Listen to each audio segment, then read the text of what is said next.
We are It's Just a Hill, a cycling club that promotes inclusion, judgment-free, with no gatekeepers.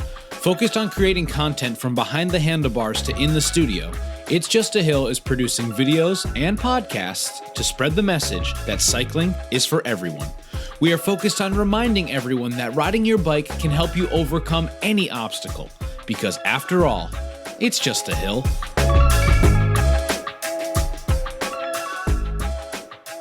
Hello and welcome to another episode of the It's Just a Hill Cycling Podcast. I am your host, John Senning, and today I am joined by Glenda Jeffrey. Glenda, thank you so much for being here. My pleasure. Welcome to the podcast in a digital format, remote episode, first remote episode of the podcast too. So very exciting. Mm-hmm. Yeah. Not to mention convenient. and very convenient. Yeah. Right.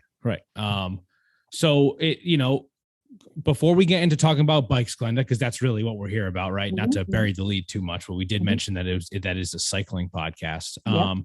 I'd love for you to paint a picture of yourself in a more general sense. We sort of assume at this point that you're into cycling, but any other hobbies that you might have, or how you spend your free time, or anything like that can sort of kickstart everyone getting to know you.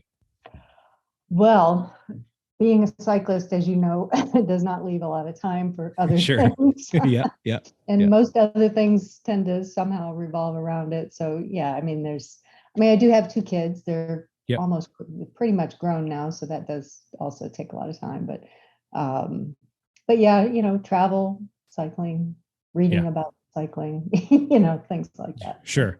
So, and you mentioned traveling. I know you recently did take a trip with your bikes to Vermont. Is that right?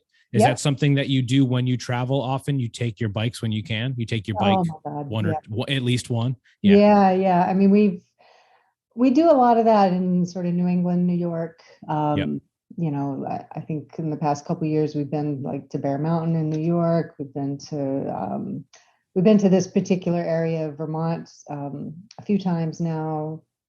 Done this in New Hampshire, just around, Yeah. So you're saying you're talking about you and your husband, right? My husband. You and I met through cycling. I mean, I guess we could. This is good information to have, right? Mm-hmm. You know my dad. You ride bikes with my dad. He now lives in Florida, so you haven't ridden with him in a while. But you've known him maybe longer than I've known him. I think so. Yes. Yeah. Right. That's how that works. We knew him before you were born. Before I was born. Yep. And your husband John used to race bikes with my dad. Yes, yeah. Correct. And now, Glenda, you and John both come out to our group rides and we ride together. And that's where our relationship is now. So, you travel with your bikes, you travel with your husband. You recently went to Vermont. Is that a trip that you take every year? Is there any sort of like seasonalness to this? Or you were just like, let's go to Vermont? Well, that's an interesting one, actually, because we have a friend that we knew from the Wheelman, Narragansett Bay Wheelman. Probably a lot of people know her. Sue Mata is her name. And, she's gone up to this little inn near, it's right at the foot of Magic Mountain. Okay. In Londonderry, Vermont, southern Vermont. Yep. And she's gone up there like Memorial Day and Labor Day for like 20 years, knows the innkeeper, all this stuff. So, oh, wow. So she's been after us to come up there. So we started going up there last year and brought a bunch of our friends like 2 weeks before Memorial Day last year. And it was gorgeous. We had a great time. And the inn is just wonderful. It's called the Blue Junction. And it's great because, they've got a hot tub and a pool and, it's just beautiful. You look right out on the mountain and it's just a lovely setting. And it's cheap. Yeah. And they feed you and the food is good. Nice. And, all that good stuff. So it's a great place to go. So we went there twice last year, I think. And then this year, we've got this bug about trying to camp, and yes, we've tried some bike camping. And this time we did car camping, which my husband went absolutely crazy over because we didn't want to sleep on the ground, so he built this plywood platform. Maybe you saw it on Strava. Yes, I did. Yeah, yes. We had the tent that's like this far off the ground. Right. Because he built this plywood platform that's mounted on 4 like car jacks. Yeah. So you can level it. That's amazing. It is quite something. Quite the engineer. Quite the engineer. Oh my God. Once he gets started, he doesn't stop. Yeah. So we had, I should show you pictures of our pickup truck. I mean, it had this crazy platform in the back, and it was bristling with bikes, and we took 4 bikes with us. 4 bikes. Wow. Yeah, exactly. 2 gravel, 2 road, Nice. Got to do it. Covered, Yeah. And we had a great time. I mean, it actually worked out really well. It was very comfortable in the tent, and then we went over to the Blue Junction for dinner with our friends that were also there. Oh, nice. Who was there. And we just had a great time. So that was sort of base camp. This car camping setup was where you would sleep, and then every day a ride would like start from that area, whether it be gravel road or whatever. Yeah, exactly. Nice. I mean, it's the gravel up there, you probably know, is just phenomenal. It's like, I don't know what they do to the roads, but I mean, their gravel roads are better than our paved roads. Agreed. Very smooth. There's like no potholes down here. I mean, it's, it's life threatening. Right. But yeah, I mean, it's just beautiful. I keep trying to convince our friend Sue to get a gravel bike. 'Cause, man, she goes there all the time and she's not doing gravel. And I'm like, God, you're missing the best part. Yeah, my experience with bike packing, camping with my bike is in Vermont. I've only done it one time, hoping to do it a few times this year, but it is just like the best terrain, the rolling hills, like you're just like farmland, and the best gravel roads, and some killer climbs, but I mean, it's great. It really is. Yeah. Well, I mean, the bike camping, we started that, was it last year? I lose track of the years here. It was last year or the year before. We've done a couple of like one night bike camping trips, with the ebikes and the trailer. This is the other thing he loves to build. Oh yes, the trailer. I forgot. Yeah, these trailers with he builds them with mountain bike wheels. So that they're, so they got big 29er wheels on them, right? Exactly. Yeah. Most trailers you see have these little tiny wheels, but I mean, his trailers, they roll really nice, and they're just made out of wood and stuff, so they're a little heavy, but they work, and that's where you're packing your camping stuff, is on the trailer that's being towed by John's bike. Yes. John's bike or my bike, or your bike, I mean, I can pull 90 pounds with the e-bike, so so we can. That's awesome. 90 pounds. Yeah, we could take a lot of crap. Wow. And are there 2 trailers, or you just take one? We take 2 trailers. So initially it was me with the e-bike and him with his regular bike. So he couldn't, for once in his life, he couldn't quite do what I could do. He was carrying less weight. Sure. But then, we actually, on kind of an impulse buy, got him an e-bike also. And so now he's able to pull way more than I can, I'm sure. Oh, sure. Yeah. So, yeah. That's cool. But these are like little trips. We did, you go 30 miles to some campground. Yeah. That seems nice. I think the way that I wouldn't necessarily recommend the way that I did it is like we just took on this like 260-mile trip for our first go. Yeah. I feel good about it now, like having the experience of doing it. And but we've mentioned it to some friends like, hey, we're going to go do this. And they're like, that's not the first trip that we want to do. We want to do 40 miles in camp and then do another 40 miles back. Like, okay, that's reasonable. Yeah, that seems reasonable. Exactly. Yeah. But you never go small, so that's. I'm trying to catch up for lost time. Go big or go home. Yeah, exactly. Yeah. So do you have any other planned trips for like this? You mentioned you go to New York and New England a lot. Do you have other trips planned for this year? Oh, we have a big one. Cool. Next Friday, we are jetting off to Girona, Spain. Wow. Yeah. Wow. That's cool. Are you taking bikes or renting bikes? We're renting bikes. Yeah. Renting bikes. Cool. Yeah. So it's a whole group of us that are our friends. We have a bunch of friends out that live mostly on the East Bay. Yeah. And the whole bunch of us were renting a house. And very nice. Is that something that is that being are you planning it yourselves, or is it through like you're planning it yourselves? Yeah. And have you done it before or no? No. I mean, one of the guys found the house, and then somebody else found the bike shop. It's called the Service Course. That's awesome. yeah, we just said, we want bikes, we want a guide, we want, this is kind of the opposite of bike camping. This is kind of This is the much luxury more bike. involved. Right. Yeah. And so they're going to provide routes for you. How do you find routes when you ride out there? Yeah. The guide will help you with that. Yep. Yeah, they're gonna ride with us actually. Oh, neat. We'll have two guides because I guess they over there they have laws that you can't have but so many cyclists together. So they had actually split us up into two groups. Yeah, which is fine with me. I don't need to be up there with John because I will not have an e-bike. So you won't have an e-bike there. No. I'm a little scared, but we'll see.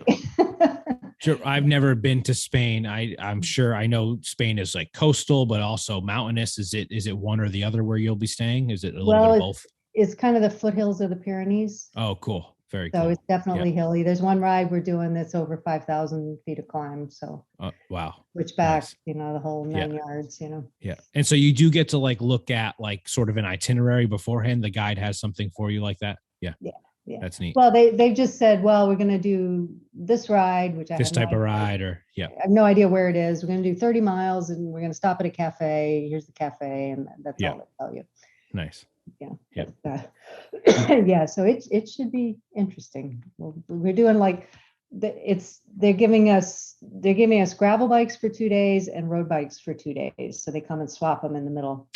So, that sounds great. That is great. Yeah.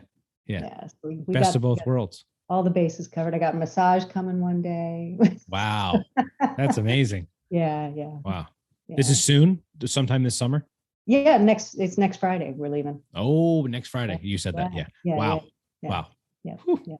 Have fun. It's our 30th anniversary, actually. Oh, well, congratulations. That'll be great. This is the big trip. Yeah. Very cool. Mm-hmm. And so you mentioned e-bikes. I think our initial conversation about having you to come on the podcast was so that we could talk about e-bikes. You mentioned that when you're going to Spain, you're not going to have one, but that you do ride one now. And I think you have more than one. Is that right? I do. Yeah. I just bought a second one. Yeah. And the second one is a gravel bike or? The first one was a gravel bike because I had bought a gravel bike. Initially I had just a sort of middle of the road Specialized Diverge. And it was an okay bike, but it was heavy. And I was just, I'd go out riding with John and his buddies. And I was just, I was just back there and I was getting old and the pandemic had started and, it was quite clear that I was going to be able to unload that bike very easily. So, which was true.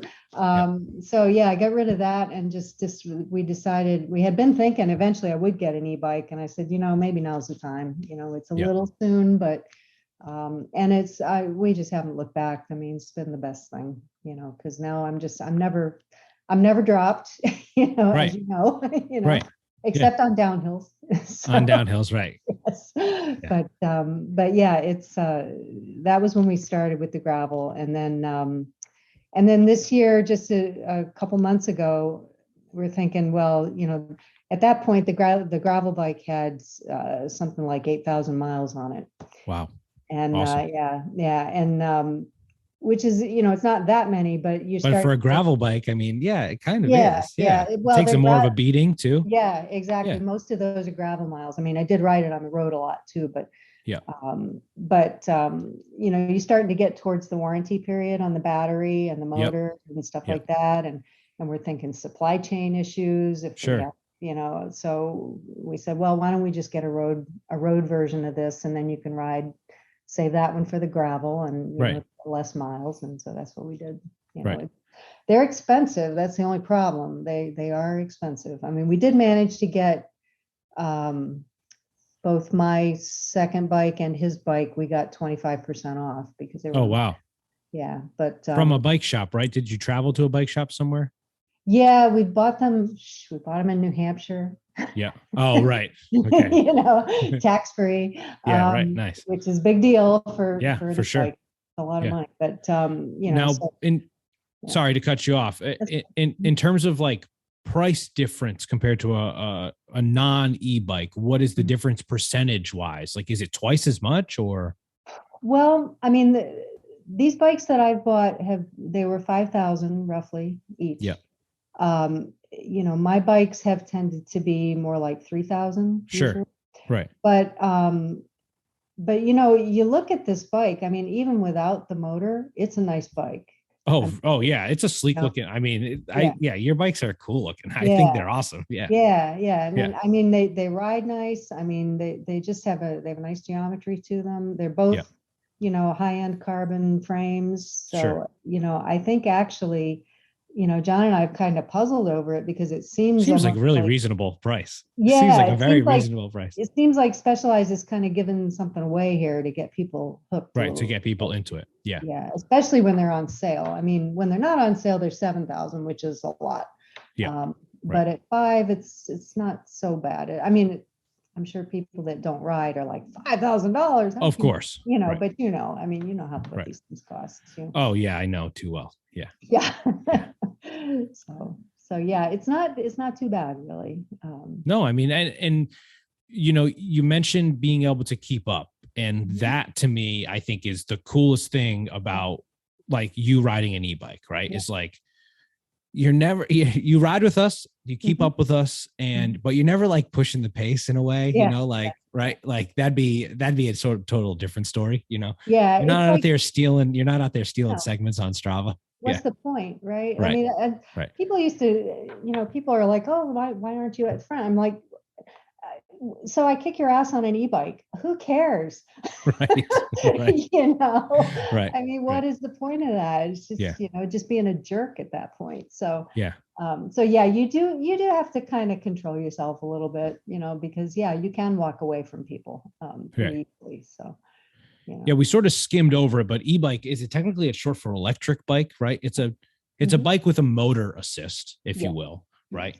And now my knowledge of e-bikes comes from riding with you and asking you questions while I'm like riding next to you. I've done a little bit of research to prep for this, but to me, it's much easier to learn like in a conversation with you, right? So the way I understand it is, right, there's an electric motor assist and you have buttons on your down tube, right?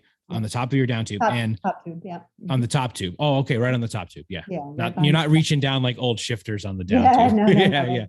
They sit right behind the stem. Yeah. Right behind the stem. And it gives you 3 options. Is that right? In terms of additional power. Right. And what it adds is based on the power output that you are currently outputting into your cranks, right? Correct. And it's a percentage, is that right? Yeah. Yeah. So it's the factory setting is I think 30, 60. So if you're putting in 100 watts, the lowest setting, you're going to get 30 more watts. So you got 130. The next setting is 60%, so 160, and then the final one is double. It's double. Yeah. So, wow. 100%. So, and you can change those settings. There's an app for your phone, and you can. Oh, interesting. Yeah. You can tweak it. In fact, you can put what or what. Yeah. Yeah. In fact, I kind of had to do that because that middle setting is like 65%. And when I'm riding with John, believe it or not, it's just a tiny bit too strong. Too much. Yeah. I was like, I dialed it down to 50%, and that way I'm just keeping up with him usually on most of the hills. So it's kind of interesting. He's got 50% more watts than I do. But that also means that this bike has a built-in power meter, right? Yes. Mm-hmm. And is it crank based? Is it like bottom bracket based? Is it different than what I would know as like I have pedals that are power meters, so I know that's a little bit different than a crank or something, but I guess it's, I really don't know. I guess it's part of the motor. Yeah, right. It might just be part of the motor to the way that the bottom bracket is hooked up to it, right? Because that's all different. Is maintenance very different with it? I mean, you charge it, right? You charge it. Yes, you do have to charge it. And there is, as far as we know, we keep asking each other, am I supposed to lube this motor? Because it does get a little bit louder over time. Oh, okay. Yep. But there doesn't seem to be any maintenance on the motor that we know of. I mean, the battery, of course, like any battery, will eventually, you charge it so many times, eventually it's not going to work anymore. And then you got a $2,000 repair bill. Yeah. But yeah, I mean, that's pretty much the only real difference is just the charging. And I do have I have an extender battery, which looks kind of like a water bottle. Oh, okay, cool. And it sits in the, I have 2 water bottle cages. It sits in the back cage. Yeah. And plugs into the motor. So that's for, these long rides. Or, if I'm pulling a trailer or something like that, where you're just using a lot of power. And so yeah, you got to charge both of those things, and they make a Y cable so you can charge them both at the same time. Both at the same time. That's nice. Yeah. Stuff like that. So yeah. So yeah, other than that, there's really, I don't think there's really anything special, And there's lots of different kinds of e-bikes. I mean, mine is a pedal assist.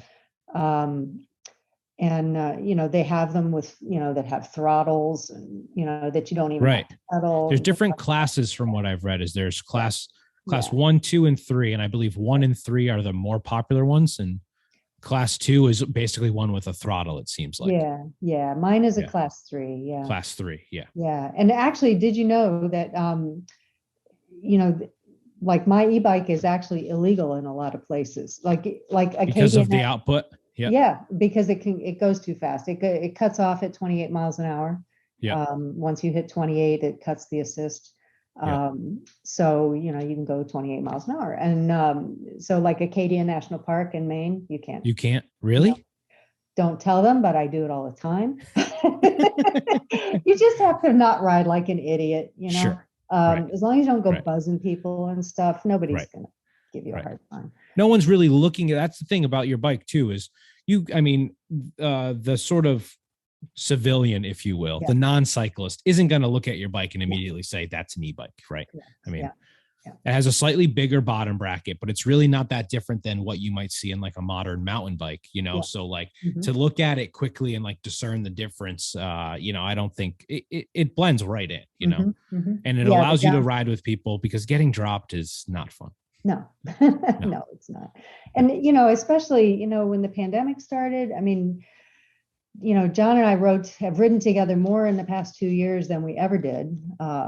And the e-bike has been a big part of that, Yeah, that's awesome. And then because you even mentioned that he got one so that you can go on like those longer trips and tow. How long does it take to charge, and how long does that battery last? I know you mentioned that you have the additional one, but what do you get? What's the range on that? So it just takes a couple of hours to charge. I don't know if I've really ever timed it exactly. It's like 2 to 3 hours to charge. And if you forget about the extender battery for a minute, I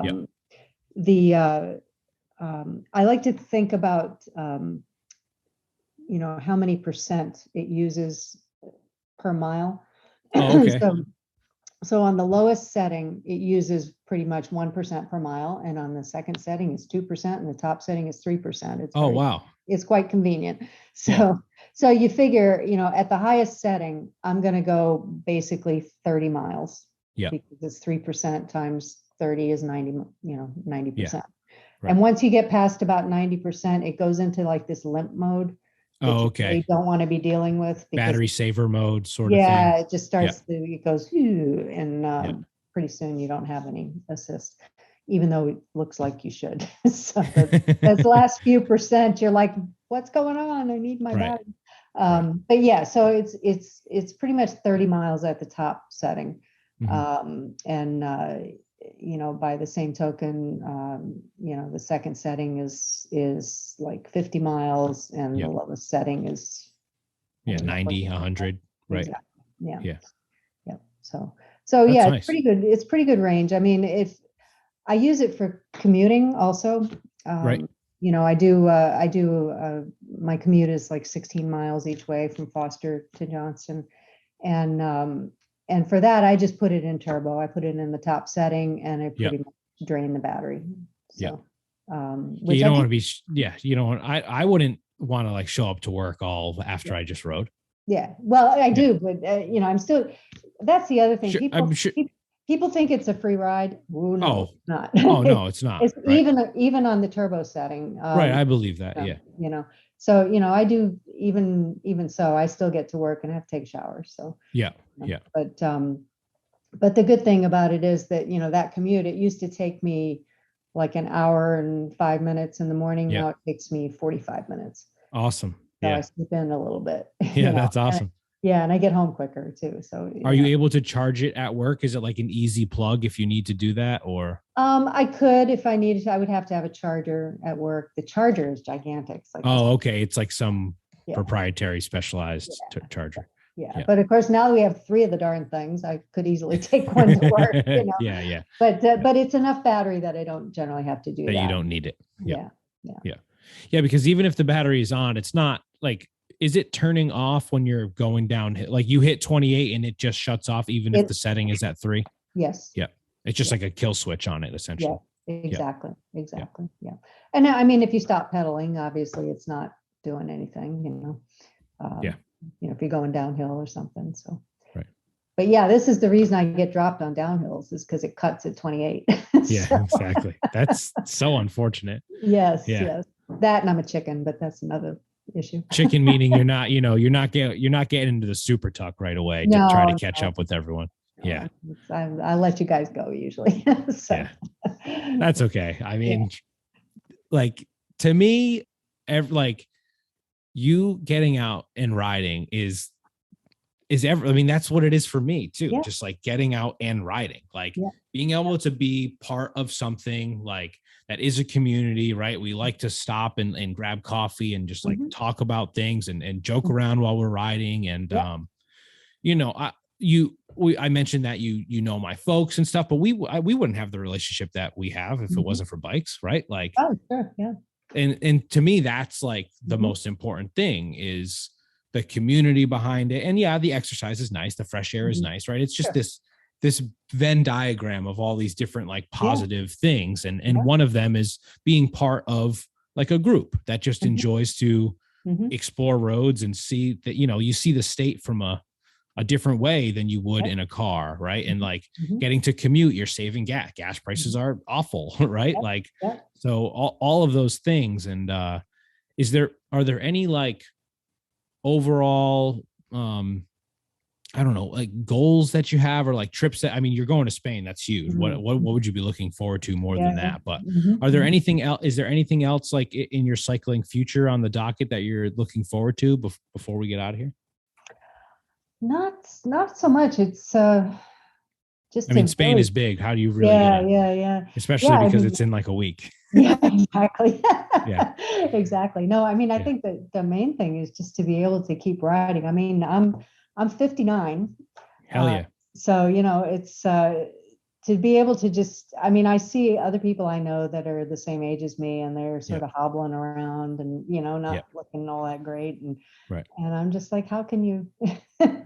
You got to keep moving. So and the other thing too that I mean that's the thing about e-bikes is that they have such a stigma attached to them, which is I think really unfortunate, and especially for people like myself where like you said, I wouldn't be as much a part of the community if I didn't. You wouldn't get to spend all that time with your husband or you wouldn't get to both share that thing that you love. It would be, it would be a totally different dynamic. Yeah, exactly. But, a lot of people are like sort of, I have a friend who shall remain nameless who said, well, if I started riding an e-bike, I'd have to turn in my man card. Oh yeah. Okay. Yeah. It's like, come on. I'm sure their man card is like really big and laminated. And yeah. That's right. But it's just I think it's cool. I love it. When you said I would like to come on the podcast and talk about but I think it's great. I truly do think it's great. And like we said earlier, you're not like showboating on it. Do people show? I mean, sure, other people might, I guess, but I've never experienced someone on an e-bike that's like trying to steal KOMs. It's for someone who might need an assist, right? That's what it is. It's an electric assist. Right. It doesn't mean that you're like lazy. It's not a motorcycle all of a sudden. No. Yeah. Well, I mean, I guess there's they're trying to pass a law that limits your speed, right? Oh. There is actually a law in the Rhode Island legislature right now that I think they're trying to say 20 miles an hour on bike paths really? For e-bikes. For e-bikes only? Yeah, which I thought, that's interesting. It is interesting because people who go and like go really fast on the bike path on regular bikes, if you will, I don't care for that. Yeah, either. I don't either. So yeah, I think it should be everyone, but sure. But yeah, there's definitely, even just in the general community, not even the cycling community, there's sort of this, oh, that idiot on an e-bike is buzzing me, there's that's going on, and I think it's unfortunate, and I think so too.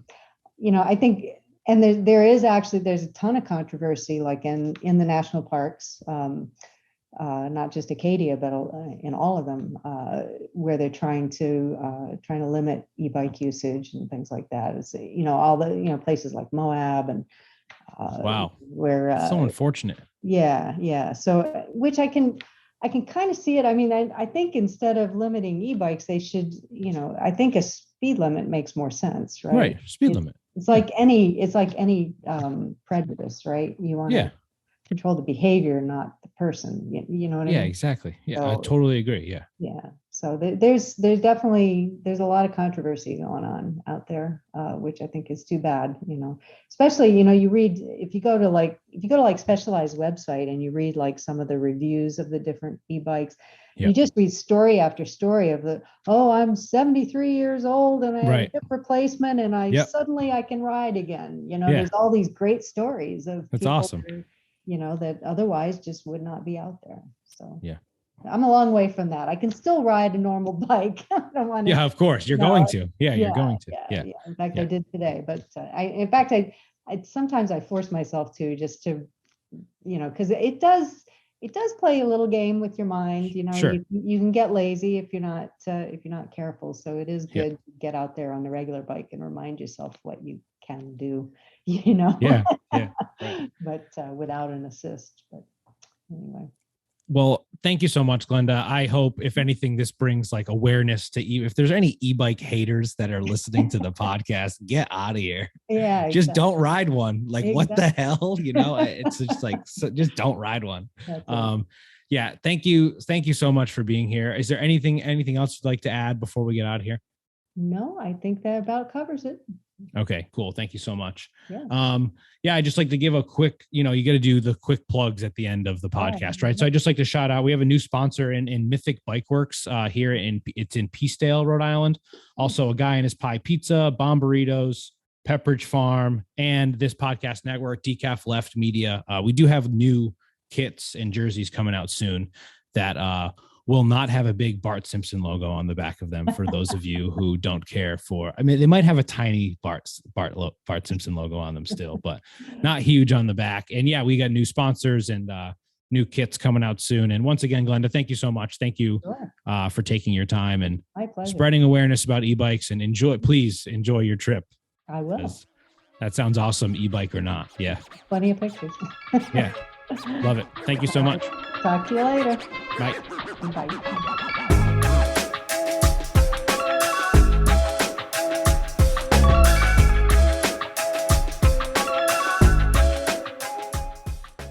Decaf left, regular right. Decaf left, regular right. It's very challenging work.